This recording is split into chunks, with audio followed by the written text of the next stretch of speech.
Bom, a minha palestra trata da temática de mudança de clima e seus impactos, e suas relações com as cidades e com os sistemas de água e saneamento. Este evento ocorre em momento oportuno, já que posso trazer resultados do recém-publicado relatório do Painel Intergovernamental sobre Mudança do Clima, o IPCC, que a cada 7 anos finaliza um ciclo com uma síntese da contribuição de seus 3 grupos de trabalho. Cada um desses grupos foca em um tema específico da mudança do clima. O grupo 1, cujo relatório foi divulgado em agosto, foca na ciência física da mudança do clima, enquanto o grupo 2 trata dos impactos, vulnerabilidade e adaptação, e o grupo 3 da mitigação da mudança do clima. E esses 2 últimos relatórios serão divulgados em fevereiro e março do próximo ano, respectivamente. E o relatório síntese, que sela este ciclo, será apresentado em setembro de 2022. Para aqueles que não conhecem o IPCC, o painel é um órgão das Nações Unidas para avaliar a ciência relacionada à mudança do clima. Ele foi criado em 1988 para prover os formuladores de políticas com avaliações científicas regulares sobre a mudança do clima, suas implicações e potenciais riscos futuros, assim como propor opções de adaptação e mitigação. Através de suas avaliações, o IPCC determina o estado do conhecimento sobre mudança do clima, identificando onde há concordância entre a comunidade científica e onde há pesquisas que ainda se fazem necessárias. As minutas dos relatórios são revisadas em vários estágios, envolvendo especialistas e envolvendo cada um de seus 195 governos-membros, garantindo a objetividade e a transparência. Finalmente, o IPCC não conduz sua própria pesquisa, e seus relatórios são neutros, politicamente relevantes, mas não politicamente prescritivos. Então, com esta breve introdução ao IPCC, eu vou me concentrar na parte mais relevante ou substantiva da minha apresentação, começando então com alguns resultados do recém-lançado relatório e que envolveu a avaliação de mais de 14 mil publicações científicas por 230 autores que voluntariamente contribuíram e dedicaram seu tempo por quase 5 anos na sua elaboração. O relatório ele traz uma síntese do estado atual do clima, inclusive como está mudando, o papel da influência humana, o estado do conhecimento sobre possíveis climas futuros, informação climática relevante para regiões e setores, e como limitar a mudança do clima induzida pelo homem, ou a mudança do clima antrópica. E a partir desses resultados, eu buscarei abordar os impactos já observados e os riscos de impactos de potenciais climas futuros, particularmente para cidades, incluindo sistemas de água e saneamento, a eminente necessidade de adaptação e a premência de ambiciosas reduções de emissões de gases de efeito estufa em todos os setores e em todo o mundo. Há décadas sabemos que a mudança do clima é um fato, e isto vem se refletindo nas mudanças observadas em vários componentes do sistema climático, como a atmosfera, o oceano, a biosfera terrestre e a criosfera. E isto identificado por várias fontes independentes, inclusive, em alguns casos, por satélites. Preciso achar. Desculpem. Okay. Ops. Algumas dessas mudanças não têm precedentes em milhares de anos. Por exemplo, a concentração de dióxido de carbono na atmosfera, que em 2019 atingiu um nível sem precedente em 2 milhões de anos. Ou a rápida taxa de elevação do nível do mar, que atingiu a média anual global de 3,7 milímetros no período de 2006 a 2018, e agravada agora, ainda mais, pela perda da massa de gelo do Mar Ártico e pela retração das geleiras, ambas sem precedentes nos últimos 1.000 e 2.000 anos, respectivamente. Tornou-se um fato que a influência humana aqueceu a atmosfera, o oceano e a biosfera terrestre, provocando essas mudanças. E lembrando também que as 4 últimas décadas foram sucessivamente mais quentes do que qualquer outra década anterior, desde 1850. Esses são somente alguns exemplos das mudanças recentes, que estão sendo generalizadas, rápidas e estão se intensificando, e muitas delas sem precedentes em milhares de anos. As atividades humanas, no período de 2011 a 2020, já acarretaram um aquecimento médio global de 1,1 graus Celsius acima dos níveis pré-industriais. Este aquecimento é maior sobre a superfície terrestre, em aproximadamente com 1,59 graus Celsius, do que sobre o oceano, que está com cerca de 0,88 graus Celsius de aquecimento desde os tempos pré-industriais. E com esses aumentos, impactos já são observados em todas as partes do globo. O último relatório do IPCC afirma ser virtualmente certa a maior frequência e intensidade dos extremos de calor, inclusive ondas de calor, na maior parte das regiões terrestres desde 1950. E muitos desses extremos observados na última década seriam extremamente improváveis de ocorrer sem a influência humana. E a ocorrência de outros eventos extremos, como fortes chuvas e secas, também vem sendo observada com maior frequência e intensidade em várias regiões do planeta. Notem que esse slide também faz menção a mais frequentes queimadas meteorológicas. A partir de projeções utilizando modelos climáticos, o relatório indica que a Amazônia é uma das regiões com o maior aumento de queimadas meteorológicas no mundo no século XXI. E isto é consistente com os grandes aumentos projetados na frequência de eventos conjuntos de extremo calor e dias secos para a Amazônia, mesmo com o aquecimento a partir de 2 graus Celsius. E faz menção também ao oceano, que retira 23% das emissões de CO2 da atmosfera todos os anos, está se acidificando e também perdendo oxigênio. Em 2015, o IPCC recebeu um convite da Convenção Quadro das Nações Unidas sobre Mudança do Clima, quando o Acordo de Paris foi decidido pelos seus governos membros.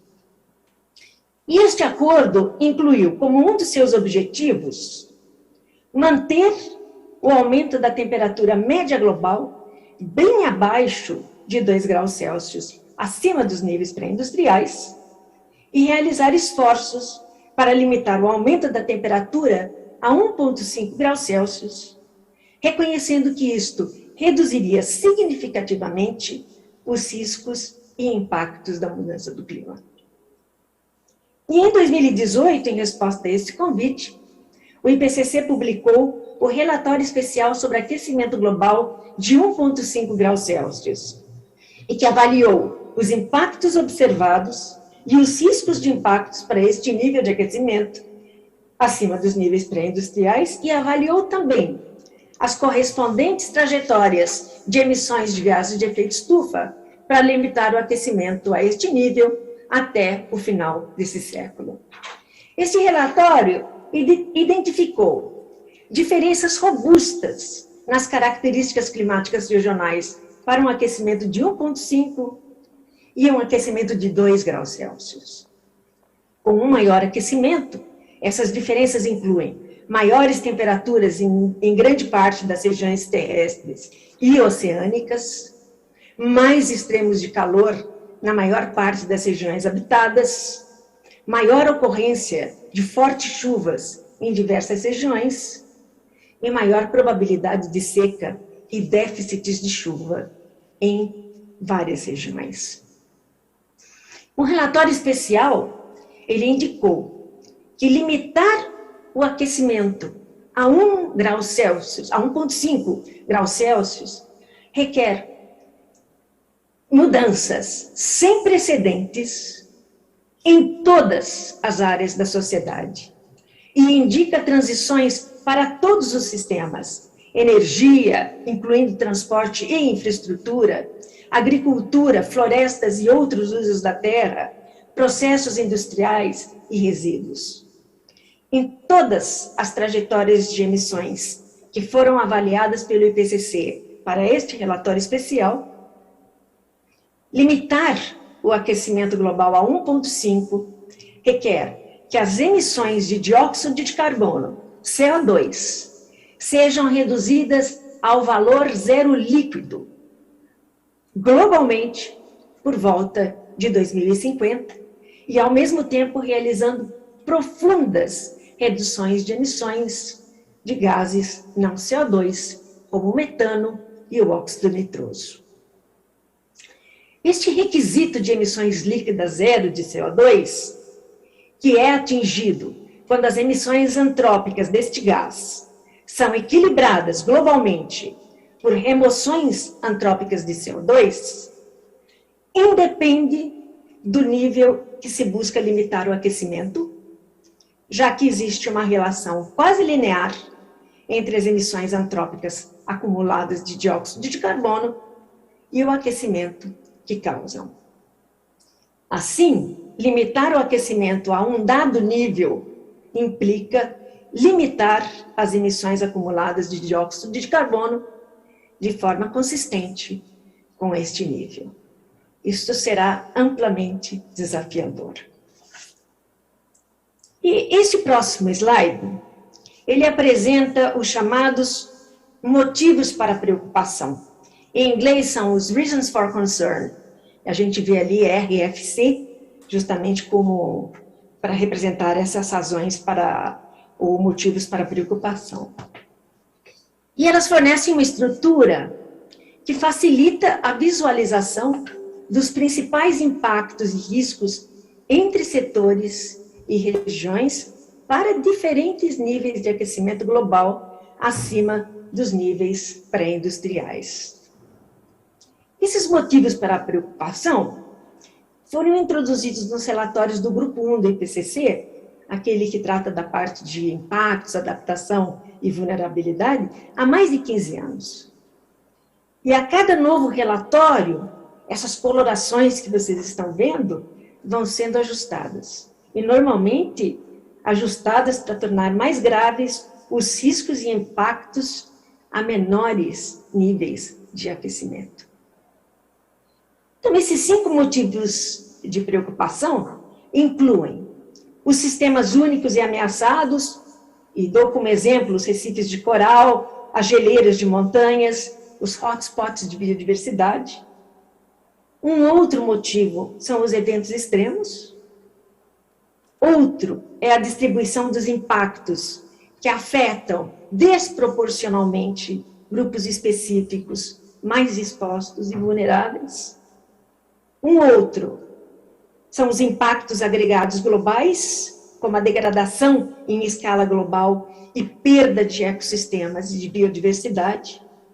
E, finalmente, o 5º motivo são os eventos singulares em larga escala, que são relativamente grandes, abruptos e, por vezes, irreversíveis, como, por exemplo, a desintegração dos mantos de gelo da Groenlândia e da Antártica.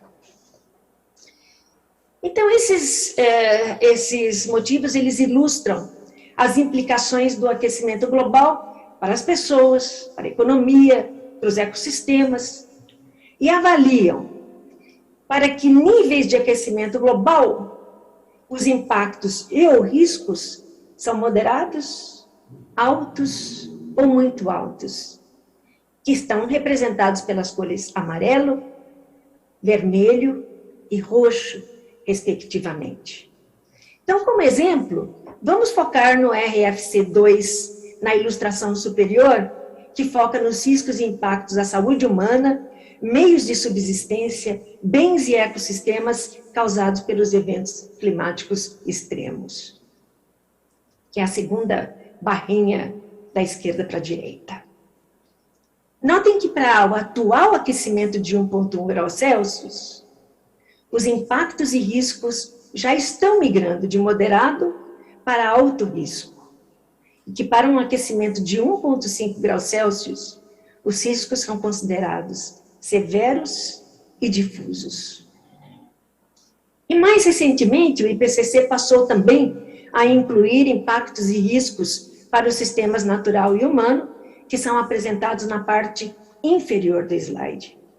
Então, vocês notam que a primeira barrinha, os corais de água doce, por exemplo, já estão na coloração roxa agora, com riscos muito altos, impactos severos e potencialmente irreversíveis.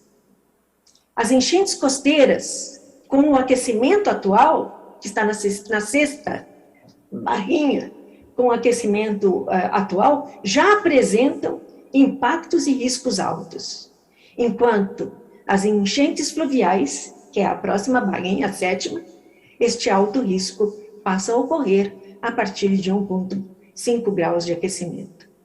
Esses dados eles são do relatório especial e indicam com maior ou menor confiança a severidade dos impactos e ou riscos aos sistemas natural e humano, quanto maior for o aquecimento. E devem ser atualizados agora, quando o relatório do grupo 2 for publicado em fevereiro. Então, até aqui, nós nos fixamos no aquecimento de 1,5 graus Celsius, perseguido pelo Acordo de Paris. Mas vamos além. No novo relatório, este de agosto, o IPCC avalia as respostas climáticas a cinco cenários ilustrativos. Cenários esses que cobrem um conjunto de possíveis futuros desenvolvimentos das causas da mudança do clima que foram encontradas na literatura e que podem ser visualizados neste próximo slide. Então, aqui estão do lado esquerdo os 5 cenários ilustrativos e que incluem cenários com altas e muito altas emissões de gases de efeito estufa, que são as últimas duas curvas, um cenário com emissões intermediárias, que é a curva do meio, e cenários com baixas ou muito baixas emissões de gases de efeito estufa, que são as duas primeiras curvas que estão representadas em tons de azul. As emissões variam entre esses cenários dependendo de suposições socioeconômicas, como, por exemplo, o crescimento populacional, o grau de avanço das tecnologias e a inovação, níveis de mitigação, entre vários outros parâmetros. O gráfico à esquerda ele refere-se somente a emissões de dióxido de carbono, enquanto os gráficos à direita, eles referem-se às trajetórias de emissões de metano e óxido nitroso, também para os 5 cenários ilustrativos. E note que no cenário de muito baixas emissões de CO2, que é a primeira curva de baixo para cima, o valor zero líquido que eu mencionei anteriormente, ele é atingido por volta de 2050. É aí que se espera que todas as emissões de CO2 estejam zeradas, em todos os setores, em todo o mundo. Enquanto que para o cenário de baixas emissões, que é a segunda curva de baixo para cima, o zero líquido é atingido por volta de 2070. Então, claro que esta diferença nos cenários tem um efeito na temperatura, tem um efeito no aquecimento, como nós vamos ver em seguida. Mas note também que nesses 2 cenários, os 2 em azul, as emissões passam a ser negativas, representado na faixa cinza, que está ali abaixo do zero, não é? De aquecimento. Essas emissões negativas são atingidas com as chamadas opções de remoção de dióxido de carbono da atmosfera, através, por exemplo, de atividades de larga escala de reflorestamento e florestamento, bioenergia com captura e armazenamento de CO2, fertilização dos oceanos, entre outros. E essas emissões negativas, elas equilibram as emissões residuais de CO2 que, porventura, não possam ser zeradas. Então, como eu indiquei, os diferentes cenários têm distintas implicações para o aquecimento, e que eu mostro neste próximo slide. Então, aqui estou replicando do lado esquerdo os mesmos cenários anteriores, agora do lado direito eu vou mostrar a implicação de cada um deles para o aquecimento, não é? Então, esse slide, ele mostra para cada um dos cenários, que estão, então, reproduzidos do lado esquerdo, o correspondente aquecimento global esperado, e aqui é uma projeção de longo prazo, para 2081, até o final deste século, 2100. Cada uma das 4 barras sobre cada cenário indica, em sequência, a primeira, o aquecimento total projetado para aquele cenário. No segunda barrinha, a contribuição das emissões de dióxido de carbono para este aumento. Na terceira, a contribuição dos gases não CO2, metano, óxido nitroso. E, finalmente, a contribuição dos aerossóis e os da Terra, que têm um efeito de resfriamento e, por isso, estão indicados abaixo da linha do zero. O aquecimento atual, 1,1 graus Celsius, aparece em cada cenário, não é? Na barra do aquecimento total, em um tom mais escuro. Então, para o cenário de altas emissões, representado em vermelho, que é o segundo de cima para baixo, a melhor estimativa de longo prazo é de um aquecimento de 3,7 graus Celsius. Enquanto para o cenário de maiores reduções, o primeiro em azul claro, a melhor estimativa é de 1,4 graus Celsius de aquecimento global.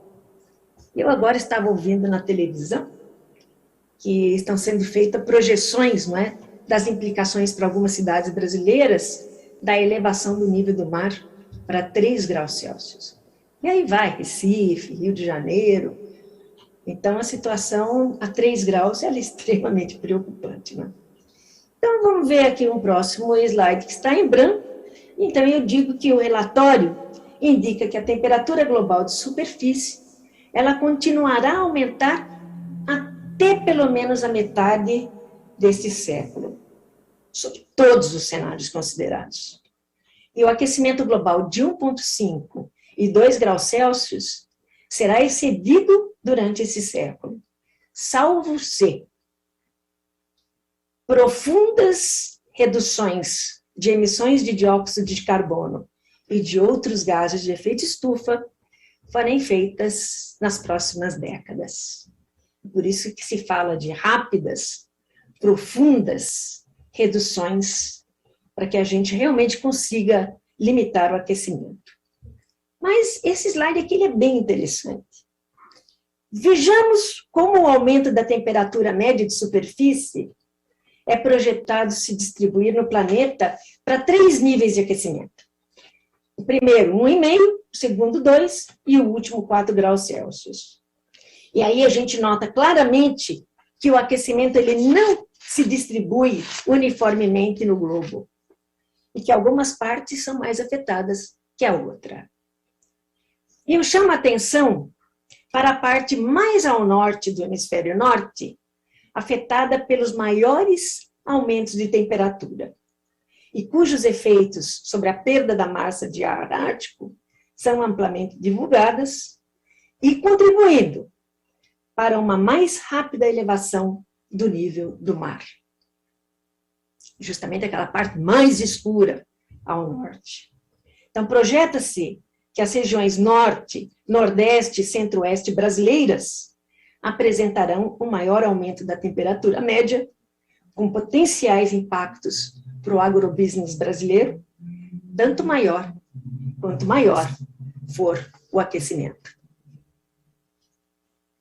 Então, para além da temperatura, esse slide ele mostra a diferença percentual na precipitação para os mesmos níveis de aquecimento, 1,5, 2 e 4 graus Celsius.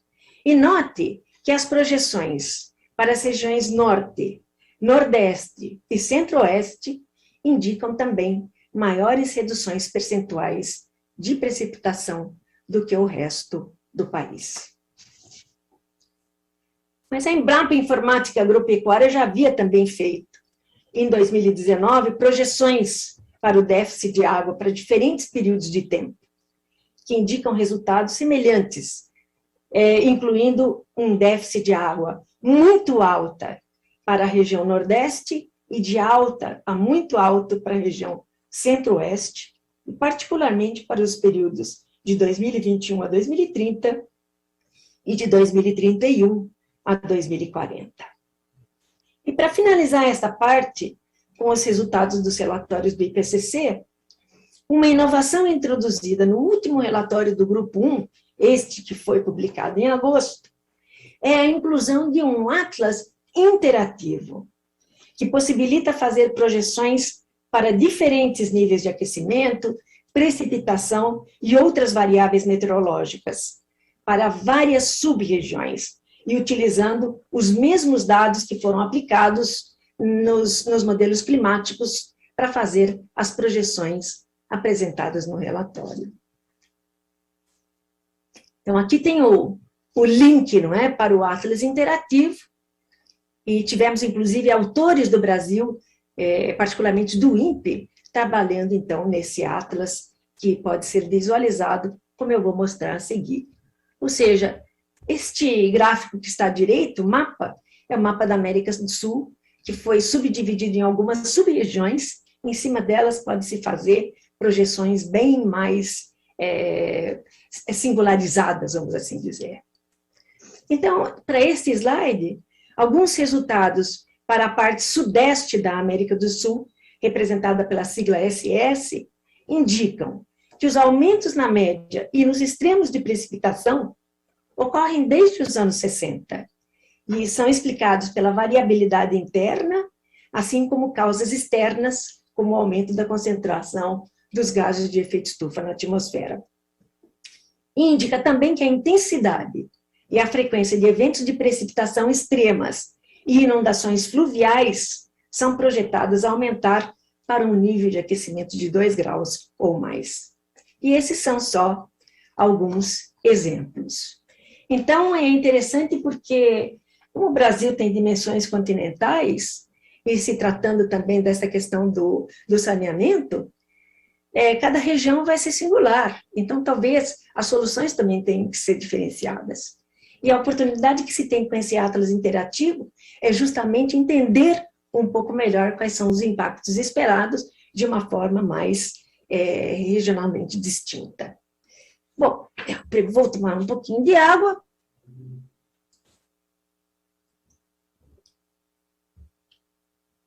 E passando agora para justamente uma parte agora que sai um pouquinho dos resultados e vamos discutir um pouquinho mais a questão das cidades, do saneamento. O último relatório do IPCC, que dedicou 1/3 do seu conteúdo a estudos regionais, ele indica que a América do Sul, em particular, é altamente exposta, vulnerável e fortemente impactada pela mudança do clima. E essas condições são amplificadas pela pobreza, pelo crescimento populacional e alta densidade populacional, pela ocupação desordenada e informal das cidades, pelas mudanças no uso da terra, principalmente o desmatamento, degradação do solo, e a alta dependência das economias locais e nacionais aos recursos naturais para a produção de bens. Então, a mudança do clima, ela exacerba as profundas desigualdades econômicas, éticas e sociais. Então, os altos níveis de pobreza, uma fraca governança da água, acesso desigual à água potável e a serviços de saneamento, falta de infraestrutura e financiamento, reduzem a já necessária capacidade de adaptação, aumentando e criando novas populações vulneráveis. Atualmente, 21% da população urbana na América do Sul e também no Caribe vive em favelas ou outras formas precárias. E neste contexto, muitas cidades na região são caracterizadas pela ocupação de áreas de risco, com infraestrutura e serviços deficientes, particularmente saneamento e transporte, e que impõem restrições à adaptação, potencializadas por instituições políticas e governamentais instáveis, fraca governança e reduzida capacidade para financiar adaptação. Entretanto, esses significativos déficits de infraestrutura e habitação são também uma grande oportunidade para adotar um padrão adaptado ao clima nas novas construções e na expansão das cidades. E falando em cidades, é claro que mudanças já observadas de temperatura, precipitação e outros parâmetros meteorológicos têm um impacto direto nas cidades e seus habitantes, que são altamente vulneráveis a extremos de tempo e clima, e particularmente ondas de calor. As áreas urbanas, elas já são hotspots locais, por conta da geometria urbana, que é dependente do número de prédios, seus tamanhos e proximidade. E prédios muito próximos uns aos outros absorvem e armazenam calor, e também reduzem a ventilação natural. Então, além da geometria, outro fator relaciona-se às atividades humanas, que são muito concentradas nas cidades e que aquecem diretamente a atmosfera local, devido, por exemplo, ao calor liberado pelos sistemas de resfriamento doméstico ou industriais. Então, o aquecimento urbano também resulta diretamente das propriedades de retenção de calor dos materiais usados nas cidades, incluindo prédios de concreto, as rodovias com asfalto, os telhados escuros, os sistemas de água e de saneamento. E esses materiais, eles são muito bons para absorver e reter calor, e daí reemitem esse calor à noite. Então, esses três fatores, geometria, as atividades e os materiais, contribuem para amplificar o aquecimento nessas áreas, e medidas de adaptação podem contemplar podem contemplar a substituição de materiais intensivos em carbono na sua produção, como o concreto, o aço e o cimento. Bom, a vulnerabilidade das áreas urbanas à mudança do clima e aos extremos climáticos fica potencializada com o chamado efeito de ilhas de calor urbano, fazendo com que experimentem temperaturas do ar vários graus mais quentes do que nos arredores rurais, e especialmente à noite. Então, este efeito torna-se ainda mais amplificado pela falta de vegetação e de corpos d'água, que podem contribuir para um resfriamento local. Isto significa que, quando suficiente vegetação e água são incluídos na malha urbana, elas podem contrabalancear o efeito da ilha de calor urbana, podendo até cancelar esse efeito em algumas áreas próximas a ela. Então, apesar deste efeito já ser muito conhecido, ainda existem limitações de observações que impossibilitam ter-se um entendimento completo de como essas ilhas de calor urbano variam ao redor do mundo, entre as diferentes cidades e zonas climáticas, e como resultado, é difícil avaliar como a mudança do clima afetará o efeito dessas ilhas, e não há também concordância entre diferentes estudos. Entretanto, duas coisas são claras. Primeiro, a questão da urbanização futura, que será expandida para muitas partes do mundo, contribuindo para amplificar o aquecimento futuro. E segundo, as ondas de calor mais intensas, duradouras e mais frequentes, causadas pela mudança do clima, impactarão mais fortemente as cidades e seus habitantes, pois o aquecimento extra do efeito de ilha de calor urbano exacerbará os impactos da mudança do clima. Então, as cidades são locais em que os riscos associados ao aquecimento, como estresse por calor, inundações terrestres e costeiras, novos vetores de doenças, poluição do ar e a escassez da água, irão se aglutinar. A menos que os esforços de adaptação e mitigação sejam projetados em torno da necessidade de descarbonizar as sociedades urbanas no mundo desenvolvido e fornecer soluções de baixo carbono para as necessidades crescentes das populações urbanas em países em desenvolvimento.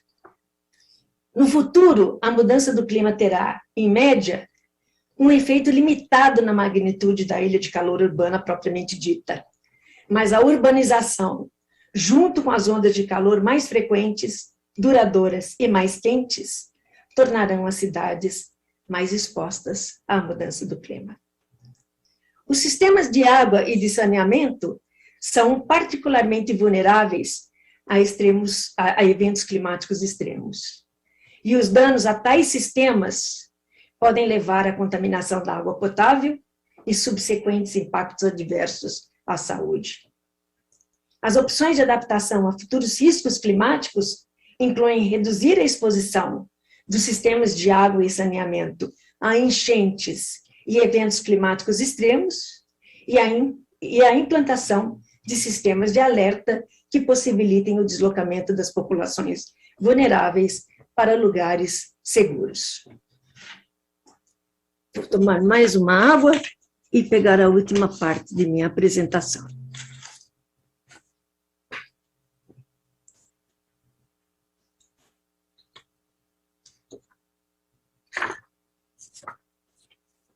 Assim, reduzir os déficits de serviços básicos e construir sistemas de infraestrutura resilientes, abastecimento de água, saneamento, drenagem e telecomunicações, transporte e telecomunicações, saúde, educação e respostas a emergências, pode reduzir significativamente a exposição a perigos e vulnerabilidade à mudança do clima, especialmente para aqueles com maior risco ou vulnerabilidade. Então, por exemplo, a saúde pública, mudança do clima e custos-benefícios econômicos são três eixos importantes para a tomada de decisão para o saneamento urbano, que são muitas vezes desconsiderados, devido a evidências incompletas na saúde pública e análises de custo-benefício, potencializadas pela falta de percepção imediata dos riscos de impactos que a mudança do clima representa. Nas cidades de renda baixa e média, investimentos adicionais muito grandes são necessários para tratar os déficits em infraestrutura e serviços. E sem esses investimentos será difícil fazer compensações de curto a longo prazos para melhorar a resiliência. Isto é uma oportunidade para planejamento de infraestruturas inteligentes ao clima, que consideram como combinar desenvolvimento para reduzir a pobreza e mitigação e adaptação à mudança do clima. Projeta-se que a mudança do clima e os eventos climáticos extremos causarão danos a uma série de infraestruturas críticas, em particular aquelas mais vulneráveis, como as infraestruturas para água e saneamento, energia e transporte. Os problemas de suprimento de água em algumas áreas urbanas poderão ser exacerbados com a mudança do clima, criando, por sua vez, múltiplos riscos para as cidades. Os sistemas de esgoto e saneamento ficarão cada vez mais sobrecarregados durante eventos extremos de precipitação, caso não seja dada atenção devida à sua manutenção. E isto devido à capacidade limitada dos sistemas de drenagem nas cidades antigas ou à falta de drenagem na maior parte dos assentamentos não planejados em muitos centros urbanos. Então, além das fortes chuvas, Esses sistemas são também vulneráveis à elevação do nível do mar, com o ingresso da água salgada, entre outros impactos. Desta forma, os governos locais responsáveis pelo suprimento de água e gestão das águas residuais devem confrontar os novos padrões climáticos e responder a um conjunto de fatores dinâmicos e em evolução. Muito tem se falado de soluções baseadas na natureza, SBN. E nesse ponto deixo claro que as considerações que farei não refletem resultados do IPCC, mas de algumas publicações recentes que podem contribuir para uma reflexão sobre a necessidade de mudanças sem precedentes em todas as áreas da sociedade que mencionei em algum ponto desta minha fala.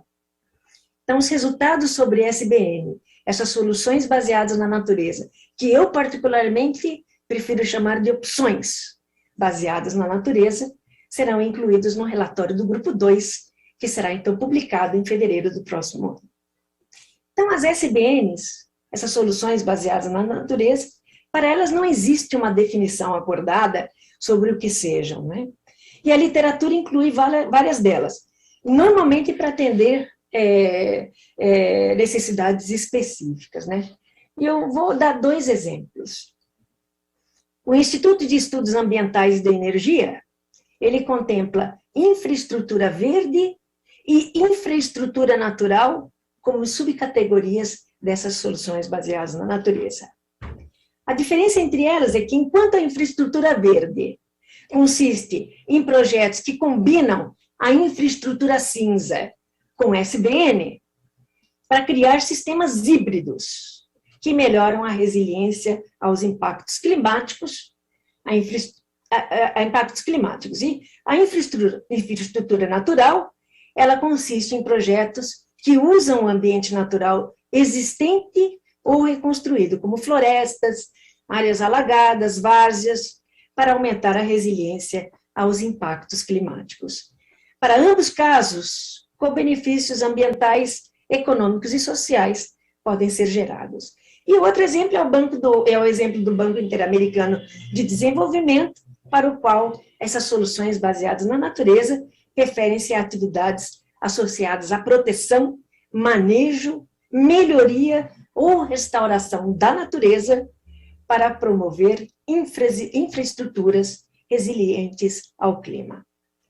E essas soluções têm sido sugeridas para tornar as cidades e os sistemas de água e saneamento mais resilientes ao clima.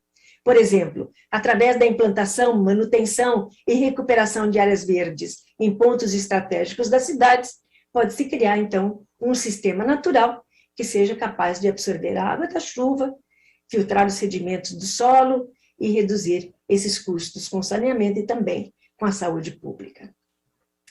Já existem estudos no Brasil sobre a aplicação da SBN em sistemas de tratamento de esgoto em áreas urbanizadas, e que indicam o lado dual dessas opções, tanto na adaptação da mudança do clima, assim como na redução de gases de efeito estufa ou remoção de CO2 através das infraestruturas naturais. E há inúmeros projetos implementados já no país, e as experiências adquiridas podem levar aos ajustes específicos em novas iniciativas. Desculpem que aqui vou passar isto. Eu julguei oportuno também fazer uma avaliação, não é bem este slide que eu quero, eu julguei oportuno também fazer referência a uma publicação recente, de agosto deste ano, que faz uma avaliação da eficiência dessas soluções baseadas na natureza contra perigos naturais. E isto foi feito baseado numa revisão de inúmeras publicações, indicando vantagens e limitações dessas opções baseadas na natureza. E apesar de indicar que essas soluções estão se tornando cada vez mais populares para a gestão e redução de riscos hidrometeorológicos, e aí ele inclui inundação, secas, ondas de calor, deslizamentos e tempestades de erosão costeira, a publicação aponta a falta de metodologias padronizadas e conhecidas para avaliar o desempenho e a implementação em larga escala. Concluindo que os métodos para avaliar a complexa questão da eficiência e análise de custo-benefício ainda estão em fase de desenvolvimento. Mas há evidências sugerindo que essas soluções podem efetivamente contribuir para regular os processos biogeofísicos que impulsionam os riscos hidrometeorológicos, ao mesmo tempo que promovendo co-benefícios que as infraestruturas cinzas não promovem, como, por exemplo, a provisão de capital natural, empregos verdes, ar limpo, regulação da água, acesso a espaços verdes, oportunidades de recreação ou regeneração urbana. Mas o artigo indica a falta de integração sistemática entre pesquisadores, tomadores de decisão e os usuários finais, fundamentais para uma implementação mais eficiente. E é importante lembrar que o Estado de São Paulo já implementou uma SBN, considerando a restauração das florestas enquanto infraestrutura natural para complementar e salvaguardar o sistema de abastecimento de água do Cantareira. E indica no sumário do relatório, que está apresentado no slide, que a incorporação da infraestrutura natural ou da infraestrutura verde nos planos de gestão hídrica pode aumentar a eficiência, o desempenho e a resiliência do sistema de infraestrutura convencional. No entanto, ressalta também que os tomadores de decisão muitas vezes não dispõem das ferramentas e dos dados necessários para identificar e avaliar estratégias de infraestrutura natural em paralelo às abordagens tradicionais de gestão hídrica. Mas há um reconhecimento geral e uma consciência crescente de que essas opções podem desempenhar um papel importante no aumento da resiliência à mudança do clima e na entrega de serviços de infraestrutura sustentáveis. E essas opções são estruturas benéficas, porque têm uma menor pegada de carbono do que as infraestruturas cinza e muitas vezes também removem o carbono da atmosfera.